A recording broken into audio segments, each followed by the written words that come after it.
അവളുടെ പീരിയഡ്സിന്റെ മാറ്റർ നമ്മളുടെ പണ്ടോട്ട് വ്ളോഗ്സ് കാണുന്നവർക്ക് ഏകദേശം അറിയായിരിക്കും. ഭയങ്കര പെയിൻ ആയിട്ടുള്ള പീരിയഡ്സ് വരുന്ന ഒരു വ്യക്തിയാണ്. നമ്മൾ അതിന് കുറെ പൊടിക്കൈകളും കാര്യങ്ങളൊക്കെ നോക്കിയിട്ടൊന്നും റെഡി ആയിട്ടൊന്നുമില്ല. ഇപ്പോഴും ഡോക്ടർ ഒന്ന് മാറ്റണം എന്നൊക്കെ വിചാരിച്ച് ഇറങ്ങിയ ശേഷം പീരിയഡ്സിന്റെ നമ്മൾ ഡോക്ടറെ കണ്ടിട്ടൊന്നുമില്ല. അപ്പൊ അത് നോക്കണം. അപ്പൊ അവള് വയ്യാതെ അവിടെ ഇരിക്കുക കേട്ടോ. അമ്മ ഗുളിക ചോദിച്ച്, പക്ഷെ എനിക്ക് കൊടുക്കാനൊരു ബുദ്ധിമുട്ട്.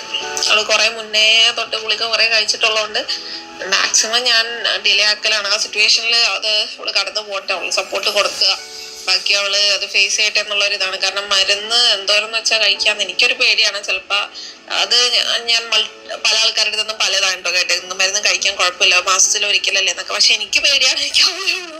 എനിക്ക് ഭയങ്കര പേടിയാണ്. മേ ബി ഞാൻ സെൽഫിഷ് ആയതുകൊണ്ടായിരിക്കാം, എനിക്കറിയില്ല. പക്ഷെ എനിക്ക് മരുന്ന്, ഹോസ്പിറ്റൽ കേസ് അങ്ങനത്തെയൊക്കെ വരുമ്പോൾ എനിക്ക് ഭയങ്കര ടെൻസ്ഡ് ആവുന്ന ഒരു വ്യക്തിയാണ്. അപ്പൊ ഞാൻ കൊടുത്തിട്ടില്ല. അപ്പൊ അങ്ങനെ ഡൈവേർട്ട് ചെയ്ത് ഞാൻ അങ്ങനെ കുറച്ച് ഡൈവേർട്ട് ചെയ്യിപ്പിക്കും.